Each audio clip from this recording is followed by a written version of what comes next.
He's your boy, the Soma Sativa, aka the Ayatollah Vinda, aka the Bobby Fischer BHO, aka Ned Sparks, aka Willie the Cool Penguin, aka President of the United Bakes of America, Donald Blunt, aka Dwight Durbin, aka the Gordon of Ganj, the Hickson of Hashish, the Holy Hashashin, aka Lord Bongtimore. And we're fucking in there. What's up? Brand new episode. It's episode 94. I have it marked as 95 in my phone because I created the studio on the Riverside app. Shout out to them. Not a paid advertisement, but it is what I use. So I guess I'll rip it. And so, yeah. Set up a studio for Saturday's podcast. That's right. I'm recording an episode on Saturday. With whom, you may ask? Dr. Kim. I can't think of her last name right off the top of my head, and guess what? I don't have my iPad. It's not in my hands. You don't see it. It's because it's no longer in my possession. I'll get into that in a minute. Dr. Kim, she is the founder of Secret to Everything, and I listened to her some time ago on the Unpopular Culture and Occult Symbolism podcast with old Isaac Weishaupt. Isaac Weishaupt. It's not his real name. It's a play on the old Adam Weishaupt. I don't know, founder of the Illuminati or something. Or Bavarian Freemasonry. I should know that. I should know these things. But yeah, Dr. Kim, Secret to Everything. It's going to be jam-packed full of talk about frequencies, law of attraction, energy readings, auras. I'm excited. You know, I think she's a very intriguing person. Like I said, I heard her and I said, "Oh, I need to get this woman on here." And she graciously accepted. It was gracious, no doubt. You can find her on the gram at Secret to Everything. I think I'm most excited to learn more about some of this frequency healing, sound healing. I have a good friend who does sound baths. My homegirl Heather, shout out to Heather. We're friends from a previous lifetime. We knew each other, and I ran into her again on an airplane on my way to Denver. It's interesting. Her and I have since became friends. We've gone hiking. Hilarious hiker to hike with. When I'm hiking, I'm trucking. You know, I'm trying to move. You know, I'm just like in my zone, left foot, right foot. Her, she's stopping every fucking 5 minutes to like fucking thank God for the trees and take some photos of the same fucking trees every 2 minutes. I love it. It's beautiful. It's great to hike with somebody like that because, you know, you end up slowing it down a little bit, appreciating nature a little bit more. Usually when I'm hiking, I've eaten some of my fun friends. And so I'm like really in my own world. When her and I went hiking actually last, it was, I don't know, whenever the last time I finished 75 hard was, the time when I did it with no weed earlier in the year. If you did not listen to me talk about that, you can go back and find it. Most of you, I believe, that are here listen to those episodes because y'all are riding with me until we're fucking dying. And you know what? We're still breathing. So it is what it is. I don't know if I should do that. I want to sit like that with my leg over so I can stretch my damn hips. I went to motherfucking jiu-jitsu. Shout out to the homies at Hanover. And did some no-gi. I've gone there, I don't know, in the last week I've done a bunch of no-gi. I really enjoy it because I don't have to think.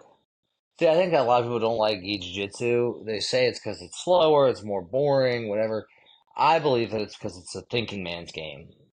Playing gi jiu-jitsu, there's just so many ways to put it on somebody. And there is in no-gi as well. I mean, honestly, endless combinations and pathways, no doubt. But the thing about the gi, the lack of the gi, it's to me, it's like there's a lot more like I'm gonna fucking impose my will, uh, and I'm gonna do it in a fun way. A lot of movement, a lot of slipping and sliding. When we're in there, I want to get a group of men, the hardest of the hard, and I want to be with these men.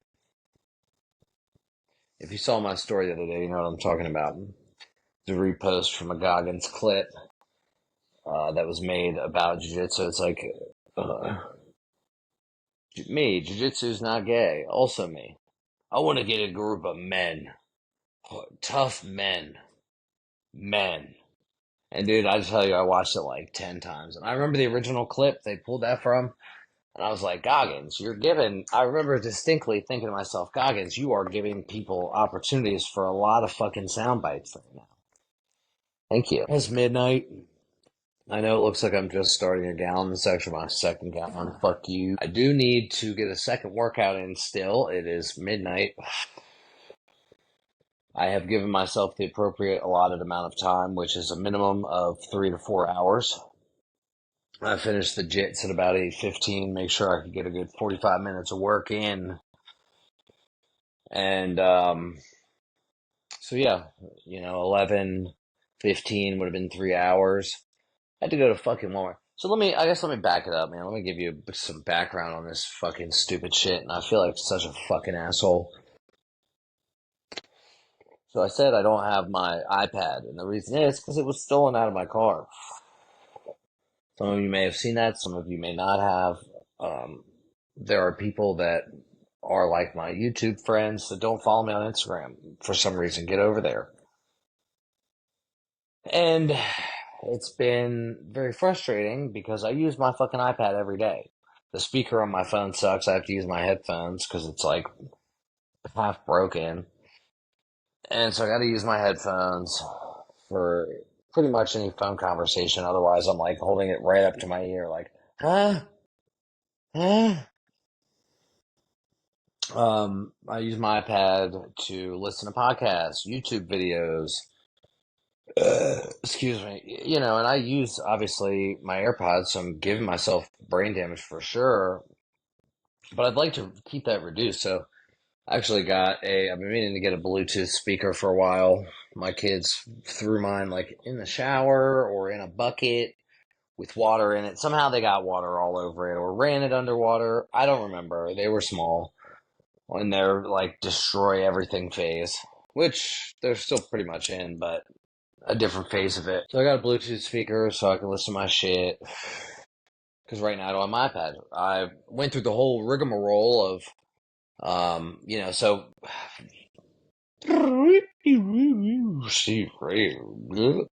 rewind it even further. So I came down. I had a meeting on Friday with my business partners about our outpatient recovery center and our, looking at some property, looking at a property for our residential recovery center. And in doing that, they're not in the nicest of neighborhoods, but I'm pretty sure my car was locked. There was definitely no damage to my car. So whenever my iPad was stolen,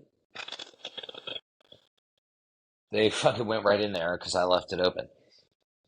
Anyway, we checked out this property. It's fucking so rad. This dude who is in control of the property owns it. He said probably the slickest thing I've ever heard in a business meeting. And I've been in some business meetings with some pretty slick people in my day. I'm 36, man. I've been around the fucking block. That's for damn sure. And this dude, he said, "Gentlemen, I'm sure that we could strike a deal. Before I finish this cup of coffee, we could strike a deal." And it was so pumped. It was fly. This guy's a fucking G. And I really feel like I've got a dream team right now. And I'm feeling a little nervous. Little anticipatory nerves. There's definitely many people who would probably be vexed at the amount of weed that I smoke, but also the idea that I'm going into recovery, especially coming from a recovery background of abstinence and like a pretty harsh, like, get clean or die, line of humans. And while I envision a program of abstinence, who knows? Maybe I'll take some more time off. Maybe to start. Who knows? We'll see. It's not like I haven't done it before. I did it earlier this year. I prefer to smoke. I love to smoke. I love weed. I think I perform better in many ways with it than without it.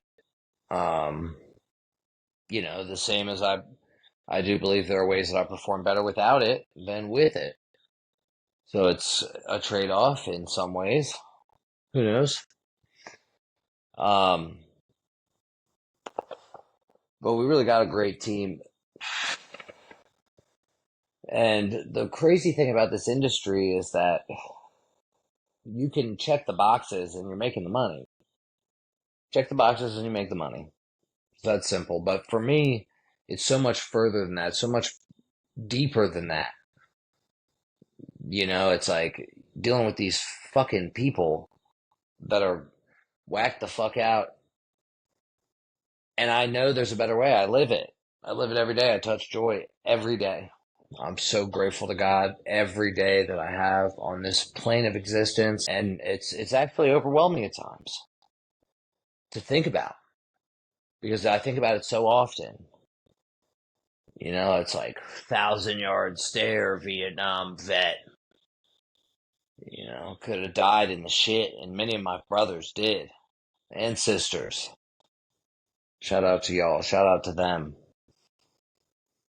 And I'm constantly reminded of these people, these times, these memories, the feelings, the music, the books, everything that was going on, the places, everything that was going on in that time frame, everything that's going on, and I still see today. And it's only worse. I genuinely feel like this is my path.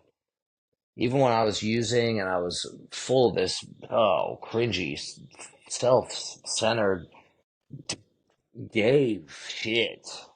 This bullshit. This weak fucking human. I knew I was on a path. I really felt like I was invincible. I felt like I wasn't going to die. Nothing could kill me. And to this point, nothing has. And again, I thank God every day because it's just another day that's an opportunity for me to try and teach my kids a lesson, to develop a stronger relationship with God, to learn and identify how to best fight for my own freedom and to protect myself and those around me. It's my duty. If not me, then who? I know some of you are saying, well, there's a lot of motherfuckers out there that are better and more qualified than you. You're right. But there's a lot of motherfuckers that need me and can't nobody tell me otherwise. I have hundreds of messages, probably thousands of messages at this point.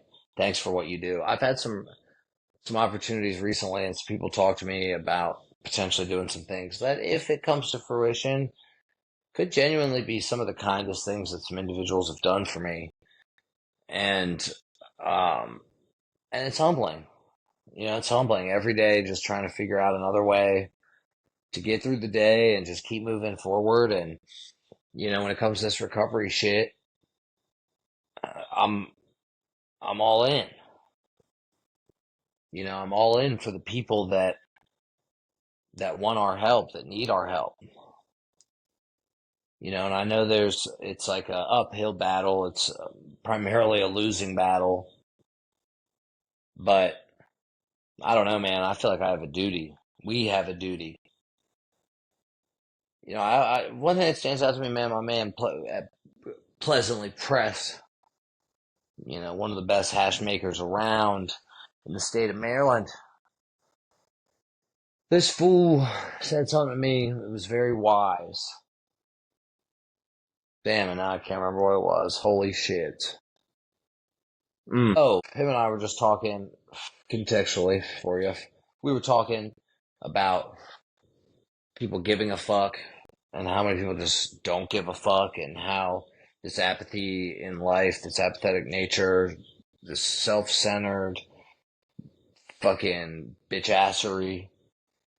He's like, yeah, dude, you have a whole podcast that pretty much could be titled People Should Care More.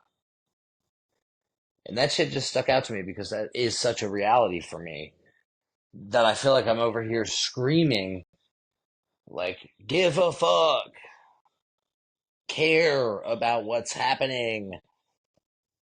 And there are people that are, and there's a good bit of people that reach out to me that we talk, and we are friends, and we are brothers in this battle, and sisters in this battle. I'm doing 75 hard right now because a lady who I've never met, who has had many, she's got pots, she's got probably some other shit. She's got a wheelchair. She hasn't been using it. She's been trying, she wanted to do 75 hard. Me and my man Baker, we fucking got on it. Said, this is it, boy. My iPad got stolen.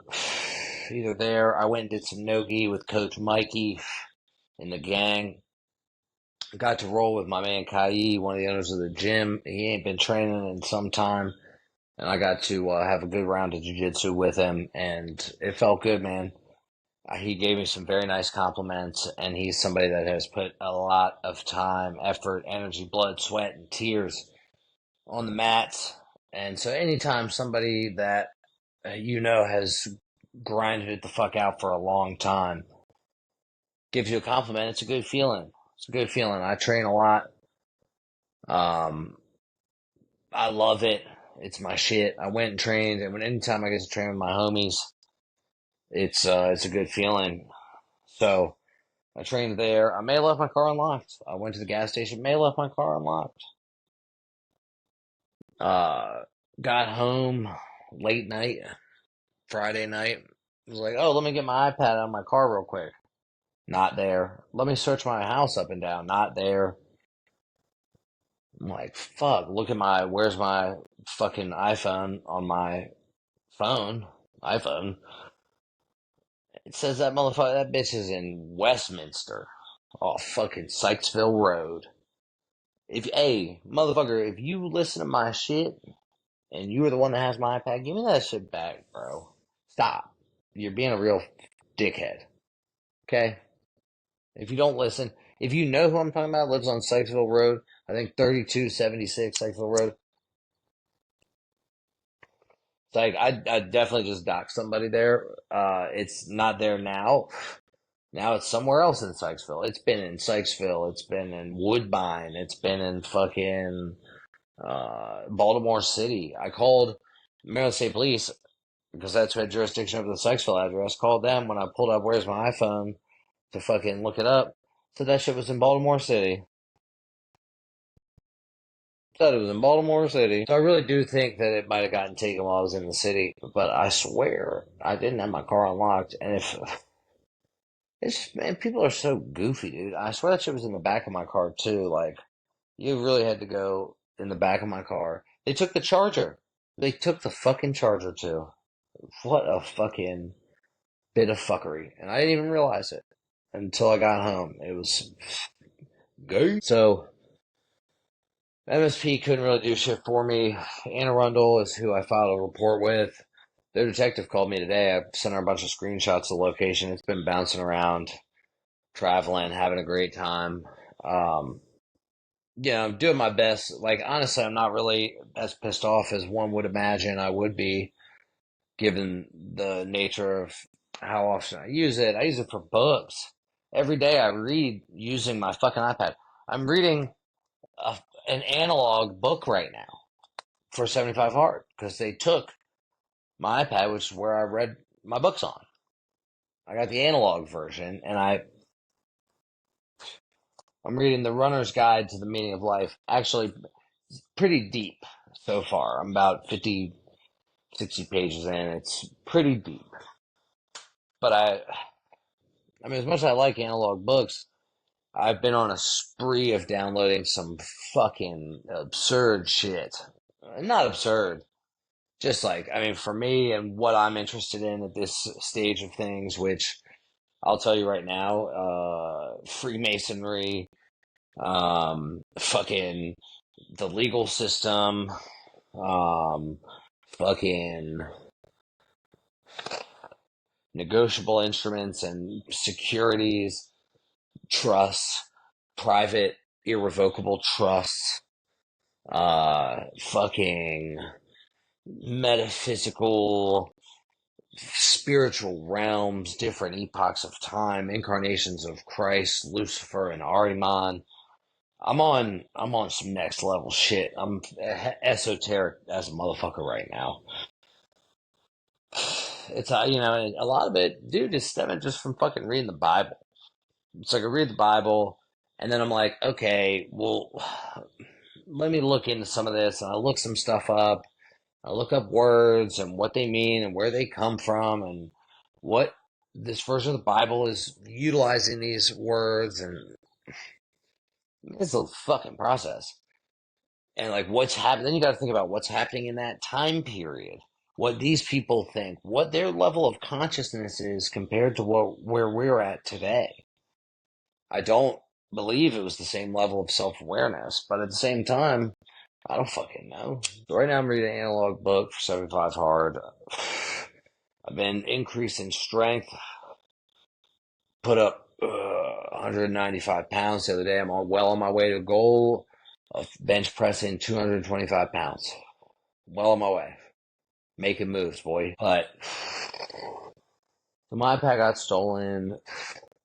Sunday I had a great day with the kids. Went to church. Had the Patreon call. If you weren't there, you weren't there. For those of you who don't know, I host a Patreon call 3 Sundays a month, 8 p.m. Eastern Standard Time. And, it's a pretty intimate situation to this point. But we talk about real shit. We talk about fucking deep interpersonal shit. But also, like, how to fucking be strong. How to be, like, get through some hard shit. How to push through. It's really a great place to be if you're someone that's struggling to find your tribe, and you realize you're not really fitting in with what's going on. You're not vibing with this current shit, and you're looking for some like-minded individuals that you can kind of team up with, for lack of a better term, and take the stuff that we talk about and turn around and try and apply it in your own life and in your community. Be a leader. I think about being a dad is not just about taking care of my kids. It's about fucking setting an example for the other dads in the neighborhood, for setting an example for the other kids in the neighborhood. And they'll be like, yo, we saw fucking Charlie and River and Sully's dad fucking bench pressing 200 pounds. How come you don't bench press 200 pounds, Dad? And Dad has to ask himself some serious questions. The wife gonna be like, yeah, Ted, how come you don't fucking bench press 200 pounds? Ted got looking down at his fucking beer cut. He's looking at his fucking bag of Taco Bell. He's looking at his fucking Netflix. And he's gonna say, damn, I need to get my fat ass in the gym. I need to get my fat ass over to Elliot's. You can come work out with me. I'm about to get certified. Start training some motherfuckers. People that are outpatient. And you get some fucking physical therapy too. We gonna fucking work, boy. We get this building, the backyard. The backyard of this building's like a rec yard, dude. It's about to be fucking real comfortable in an uncomfortable way for a lot of motherfuckers. So, got that going on. Lost my iPad. Oh, and then 2 weeks ago, I didn't even fucking talk about this. It's so embarrassing. 2 weeks ago, I got fucking harassed at a park because my car smells like weed. Someone called and complained. Park rangers with guns pulled up on me. I thought I was about to get fucking arrested. An hour after I dropped my kids off. Car impounded and all that. They ended up giving me a summons. I get this ticket. I'm like, okay, well, 2 grams of weed at the park. What the fuck is that? It tickets for fucking $900. Otherwise I gotta plead guilty and pay this ticket, or fucking pay, or go to trial. We can go to trial over 2 grams of weed. And the charge is fucked up too. It's like sell, use, transport, possess. You got sell, use, transport, possess all in fucking one charge at the park. I'm about to like have to get. I'm like trying to get this other shit on my record expunged, clear my shit up, and then I got this shit about to fuck it up again, dude. I just fucking cannot, dude. This shit has got to stop. Shit has got to stop, man. And so I'm more motivated than ever because I feel like pleading guilty and paying this joint, while it's the easy way out, it's gonna cause more complication. But I'm on a path, as I just said. It's like it feels so fucked up because it's like I should take it to trial and do this shit that I'm reading about, but like I'm feeling like a pussy. I feel like I'm not ready, and half measures avail us nothing. And I don't know that within a month or two I'd be ready to try to defend myself as like a fucking. I don't have all my shit ducks in a row. I don't. I could go in there and boss up, but I don't have the ducks in a row. I don't even know if I will boss up because I mean, it's like it just seems like it's impossible to win. But that's what I'm saying. It's like my life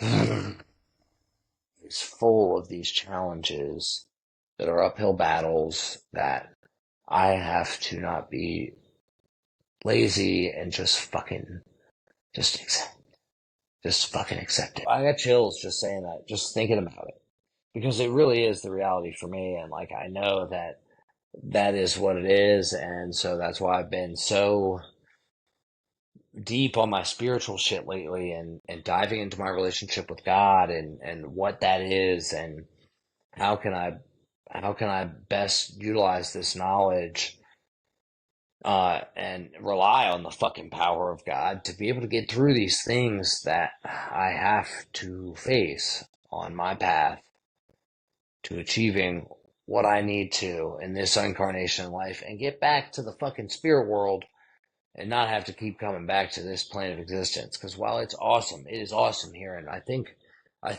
the spirits in the spirit world want to be here, and while we have to be here to learn shit, we get our fucking slate wiped clean, Men in Black style, slapped on the ass, sent through the portal, come out crying, do what we gotta do to try to fucking learn what we gotta learn on this plane. Stop incarnating.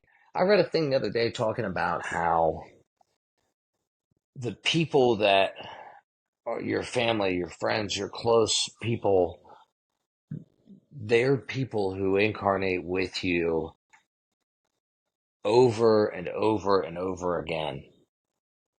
I felt like I need to bring that up when I talked to old Kim, and because I thought it was interesting, like there's sometimes, it's like sometimes your dad is actually you were their dad in a past life.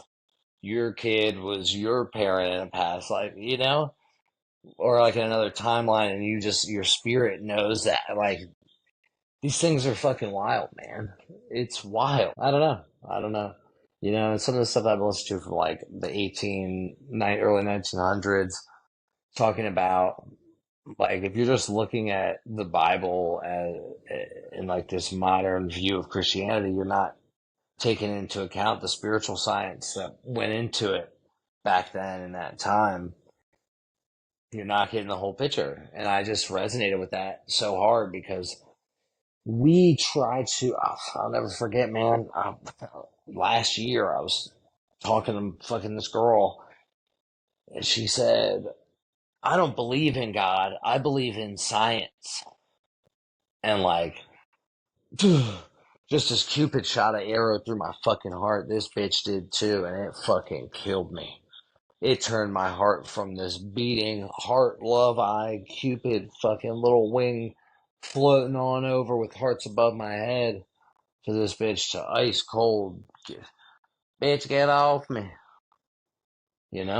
Ice cold. Because it's like, first of all, how can you believe in the science of man?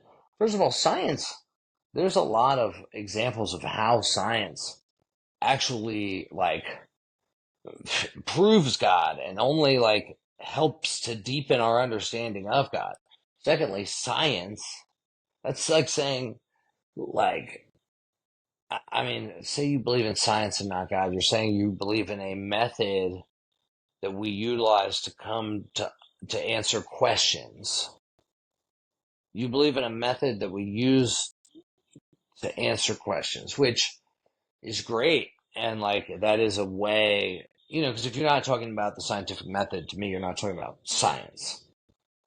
But like, also, when you say science, there are many, many subgenres of science, spiritual science being one of them. And to say that's not real, that God is not real. And I'm like, I look at this person's life and I'm like, I could see a literal million examples of how God has worked in your life because you're still standing and breathing, as it were.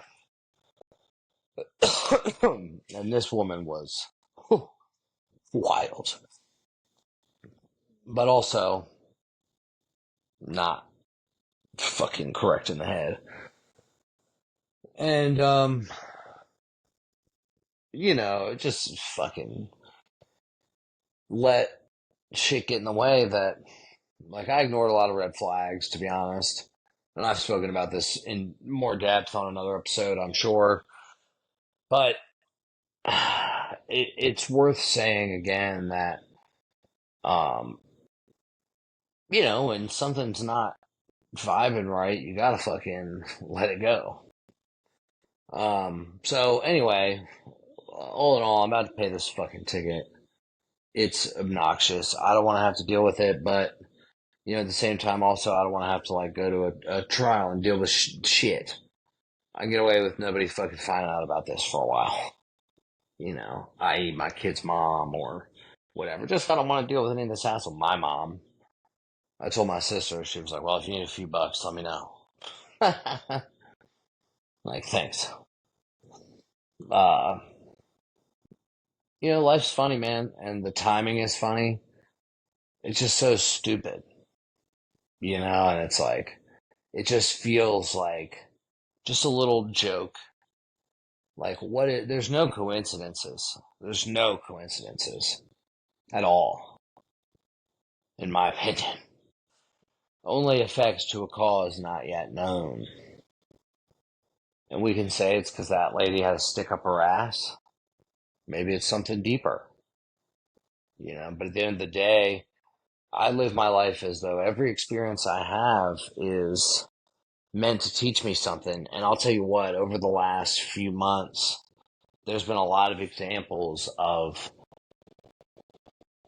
direct cause and effect that really make me reconsider certain actions, behaviors, thought processes, and, rely on continuing to develop my spiritual sense. Because this shit happening in the den's physical is not an accident. I believe that we create so much shit. And like, I'm constantly vexed trying to figure out how to interact with my kids and like teach them like the ways of the world to survive, but also like, be honest, it's 9/11 for Christ's sake. And they're like, Dad, fucking the planes hit the towers. And I'm like, Larry fucking Silverstein took out a terrorist clause and made billions of dollars on the insurance claim. The executives at Raytheon and Halliburton and Boeing all got fucking, Northrop Grumman all got fucking rich. Can't like it. It blows my mind still. Their mom did not like it.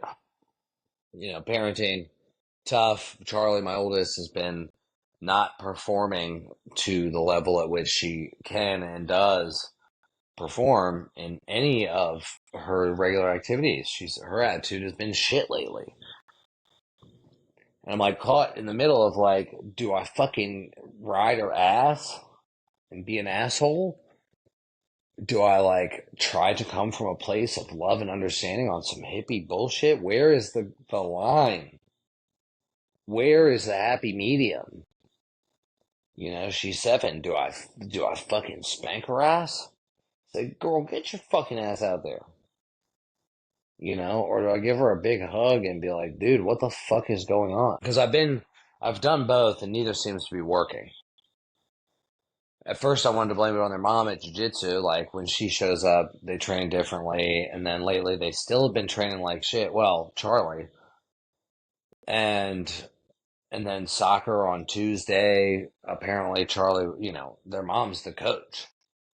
River did great. Charlie was fucking not. You know, and there's an expectation when you're the coach's kid, like, of the one fucking person on the team who absolutely has to listen to the coach is their kid. And when they're not, it's like not a good look. I don't care if they're fucking 7 or not. But then, you know, and I know she's like trying to find her stride in school, get back in the groove from being off in the summer. You know, me trying to find my groove from being off in the summer. And I mean, it's different, man. You know, it's tough. Like, last year was kindergarten. Now we're in first grade. First grade's different than kindergarten. I remember that. I remember feeling like it was drastically different. I mean, it's not different in the sense she's there the same amount of time, but their activities and what they're doing are definitely different, you know, and like, how can I help her adapt? How can I, you know, help impose a little more discipline? Like, I'm like removing TV time, which they already don't watch much TV at my house. At their mom's house, they definitely watch more TV.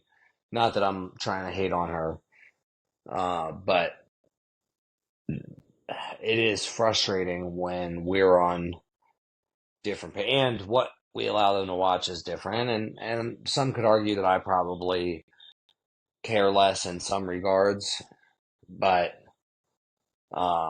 in others, she definitely doesn't care, and we don't see eye to eye on what's in the TV shows that is giving some subliminals.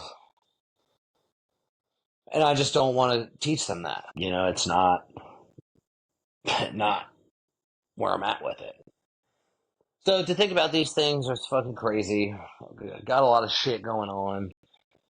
We're meeting every week, trying to get this recovery shit rolling. I'm trying to get some more interviews with some different people in.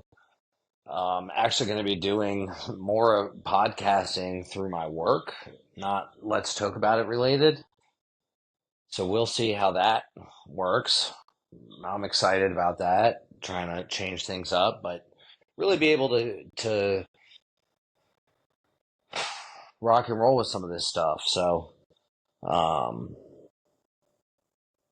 you know, it's going to be good this year. Coming out, rounding out the end of the year with some 75 hard, trying to, you know, put some things together, accept the blessings being bestowed upon me. Um, you know, I'm loving it. You know, the shit that that is really getting me is just being a dad and just like growing and adapting and remembering not to be too hard with my kids, but also like I gotta be fucking hard on them sometimes. I mean, it's tough out there, and even a little bit of fucking discipline go a long way in today's society. So, I mean, I know that I'm feeling that, and I'm just scratching the surface. I'm not even like beginning to touch where I would like to be, but the path is clear. Path is fucking clear. You know, and I hope that wherever you guys are at and whatever it is that you're doing, wherever you're fucking listening to this, that you're thinking about some shit that's important to you and what is your path? And what is it going to take for you to get on it? What are your roles and responsibilities, not only in your household, but in your communities? How does that play into the bigger picture? You know, because you impact one person, that person impacts another. Like, that shit starts compounding. People don't take that shit into account. You know, I constantly see all these people on my timeline, people that I haven't talked to in forever, but you know, I know they see my shit, starting jiu-jitsu, getting after it in the gym, right? And it's great because there are people that I see that I know that I haven't interacted with in a long time that have been doing that shit for a long time that have motivated me and inspired me. And so it's not a matter of taking credit, but like it is something to notice. Like, damn, I could potentially be a factor. I mean, I have a friend who just won double gold at a local, it might have been Good Fight or Grappling Industries, one of them. And as a white belt, and he started doing jiu-jitsu because he saw me doing it. This is a guy I used to shoot dope with, lives in a totally different state, hadn't talked to him in years. He just like hit me up, went to like some free trial classes, hit me up, asked me some questions. I like fucking got to babble like a schoolgirl about jiu-jitsu. And he's been training consistently. Actually, like I hadn't seen anything from him about it or heard from him in a while, and was gonna hit him up. And then I saw his post, and I was like, oh shit! I had to hit him up and tell him how proud I was of him. Doing jiu-jitsu, like, while yes, it's jazzercise for alpha males, it's hard, man. I mean, there's no doubt about it. It's humbling. I mean, I had to roll tonight with a dude. He's like 20, probably 40 pounds lighter than me, wrestler, PA boy, and and I was keeping up pace with him, but he ended up getting to my back and fucking choking me out. It's the first time he choked me out. It was annoying. So I got to give the kid his credit. I made sure to dap him up, tell him great job. It's all good. There's more for me to learn. More will be revealed. It's humbling. And even though he's only blue belt and I'm a purple belt, I'm older. I weigh more. Right? I'm probably stronger in some way. Got that old man strength. He don't got that yet. Got that dad strength. He don't got that yet. And it's part of the process. And to see, think about the kids that his kids are doing jiu-jitsu now. Other people that I used to fucking be on elementary school boys club sports teams with, that I used to, party with and do drugs with, and, have been clean for some time with. Now their kids are training. They're training with their kids. Right? You make an impact on people. And so sometimes, while there is a level of narcissism and posting shit about myself and myself fucking talking and whatever, there's a level of it that it does inspire others. And, you get those messages, hey, I mean, shit, this round of 75 hard, like I said, that woman, even though I know her, she didn't tell me she was doing it. She told Baker. Baker told me he was doing it with her. I said, oh, I'm in there. We're on, bro. Like Donkey Kong. He was with it too. So, um, wherever you're at, figure out your path, man. Figure out your goals. Start getting after them. Start tackling them one by one. I have been. I'm looking to keep getting after it. Um, looking to help a lot of people. Looking to pour into people the way people have poured into me. And not let anything stop that. So that, Bongtimore.